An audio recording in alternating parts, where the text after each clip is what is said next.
Ô, Keila, só para comentar uma coisa que você falou, a questão da criação, né? E a importância de você disciplinar seu filho de acordo com a Bíblia, porque se você não fizer isso, o que acontece é que seu filho, se você ama seu filho, você deve disciplinar ele, porque o tempo passa e ele começa a viver depois a vida dele, e a disciplina do mundo dói muito mais que a disciplina dos pais. Com certeza. A mão do mundo, gente, é muito mais pesada que a mão do papai e da mamãe. Sem tá? amor, sem a graça. Sem amor, dói muito mais. Então, se a gente ama nossos filhos, a gente deve ensinar para eles, e se for necessário ser um pouco mais incisivo, a gente precisa ser. Hoje eu sou pai, eu sei o que é isso, tá? E agradeço também pelos meus pais por terem sido severos em alguns momentos.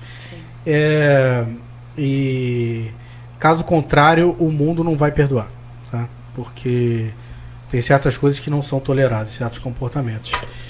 E um outro recado que eu queria deixar para quem está assistindo a gente, para você que é líder do Ministério Infantil ou professor do Ministério Infantil, é importante que você esteja plugado no sistema de treinamento. Porque brasa fora da fogueira acaba esfriando. E se você tentar fazer esse trabalho apenas da sua cabeça, apenas com boa vontade, e quem está falando aqui é uma pessoa que está em 3, 4 igrejas por semana, eu lido muito com esse público de líder de Ministério Infantil, professor, você pode acabar se frustrando, pode se tornar algo cansativo e você não vê resultado. Então, busque conhecimento, leia livros, busque treinamentos. A gente tem aqui o nosso sistema de treinamento, o IMC, Instituto Ministério com Crianças, que é um curso regular de formação de professores, e também nossos seminários que são temáticos e várias outras atividades como esse podcast que você pode se informar e se capacitar para esse trabalho tão importante que você está fazendo nesse verdadeiro campo missionário que a gente tem no fundo das nossas igrejas. E não se engane, apesar dos membros da igreja não verem dessa maneira, talvez o pastor não esteja vendo dessa maneira, você está fazendo um trabalho ombro a ombro com o pastor da igreja. E a probabilidade de alguém se converter lá na sua sala é muito maior do que no templo dos adultos, tá? Mas depois a gente volta nesse assunto. Continuando aqui, gente... Me dá um segundo, porque senão eu vou esquecer. Por favor. Preciso falar, porque, gente, assim, para mim o pastor prega excelente. Eu sou pastor, não posso falar mal de pastor, tem jeito. Mas, irmãos, assim, eu percebo que o líder do Ministério Infantil tem um papel co-igual ao do pastor. Eu reconheço isso, não tem problema nisso não. Mas às vezes eu percebo que o líder do Ministério Infantil, ele não consegue pensar a criança fora da igreja. Ele pensa muito em gerenciar as crianças que estão na igreja. E que é o mesmo erro de um pastor, querer gerenciar quem está na igreja. Se toda a igreja, tanto o pastor quanto o líder do Ministério Infantil, pensasse a igreja como comunidade, com as crianças à sua volta e os adultos à sua volta, eu creio que toda a igreja cresceria fácil. Ainda mais a pessoa do Ministério Infantil. Se a pessoa do Ministério Infantil decide assim, vamos fazer um evento para a nossa comunidade. Gente, vai se converter mais gente do Ministério Infantil do que os adultos. A gente vai ter um problema, tem que inverter. Bota os adultos para a salinha e bota as crianças para o culto principal. E às vezes eu vejo, assim, vocês são os experts em treinamento, seminário, entendo isso tudo. Quando você falou seminário, já me deu um negócio no coração, porque seminário para pastor é formação pastoral. Mas eu acho que vocês fazem a mesma coisa. E às vezes eu fico preocupado, que é uma coisa que eu adoro com a PEC, que a preocupação deles é sempre para fora. Alcançar pessoas, evangelizar pessoas. É fora do quadradinho. Mas a maioria dos ministérios infantis das igrejas, a pessoa quer cuidar de quem está lá. E eu não consigo admitir isso. Nosso objetivo não é só para dentro, é sempre para fora. A gente precisa ter uma perspectiva evangelística, né? Isso aí. E eu ouvi uma frase, eu não lembro onde que eu vi essa frase não, mas eu peguei para mim. Os melhores ministros de crianças são aqueles que são evangelistas. Sim. Que é isso daí. A pessoa está fazendo um trabalho bom.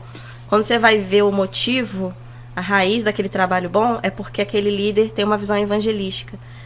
O foco dele é realmente conduzir a criança a Cristo, a uma conversão. Então, todo o programa é feito a partir de um propósito, um porquê daquele programa. Então, tem várias ideias criativas, ele foca ali né? Claro que ele pode aceitar sugestões se estiver dentro daquele objetivo, conduzir a criança a uma experiência de conversão. Então, tem pessoas que querem ser bem-sucedidas no Ministério Infantil, fica a dica aqui, né? Que foi a dica que Paulo deu para Timóteo, faz o trabalho de um evangelista. Acho que é a dica para quem trabalha com criança, faz o trabalho de um evangelista. Eu adoro essa frase, porque o que Paulo está afirmando é que Timóteo não era um evangelista. Sim. Era um bom pastor, um bom mestre. Gente, se você precisa ordenar o cara a fazer uma coisa, é porque não é natural. Ele não está fazendo aquilo. Exatamente. Então, Paulo mentoreando falou, ó, você tá ótimo como pastor, como mestre, tá, mas ó, tá deixando a desejar aqui. Exatamente. E isso é para qualquer pastor e tal, mas no meu nicho, Ministério Infantil, eu sempre gosto de lembrar isso, porque a pessoa ela pode fazer várias atividades com criança e tá super legal. Ensinou a criança a cantar, pular, dançar. Tem igreja que oferece oficina de culinária para criança. Tá bom, ótimo, mas e aí? Né? Faz o trabalho culinária, de evangelista. jardinagem. Tem, pintura. Que legal, mas e aí? Você está fazendo um trabalho de evangelista, está usando isso para conduzir a criança à conversão? Cristo. Porque senão joga tudo no lixo. A gente desenvolve um ser humano dentro da igreja cheio de habilidades, porque a igreja é ótima para isso. Dentro da igreja você vai ser desenvolvido sim, você vai ser empurrado para um desenvolvimento social, você vai comunicar com um monte de gente diferente de você.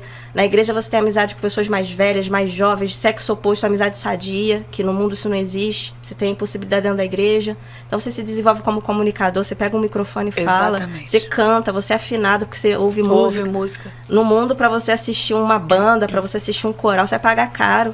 Para você assistir um teatro, na igreja você tem tudo isso de graça. Então você desenvolve um ser humano dentro da igreja. A criança que é criada na igreja, ela é desenvolvida em várias habilidades. Mas se o Ministério Infantil não for focado em evangelizar essa criança, a gente desenvolve um ser humano e entrega para servir ao diabo. Desenvolve o ser humano e entrega para o mundo, que é o que está sendo feito. Né? Vários cantores aí com fama, com sucesso, foram criados dentro da igreja, aprenderam dentro da igreja, não só a cantar, mas desenvolveram habilidades. Eu vi outro dia podcast com um cantor famoso. O cara é muito inteligente para comunicar, é jovem, sabe? A pessoa aprendeu tudo dentro da igreja, mas não foi conduzida a uma experiência de conversão. Por quê? O Ministério Infantil não tem esse foco. Tem o foco de ensinar para a criança um monte de coisa.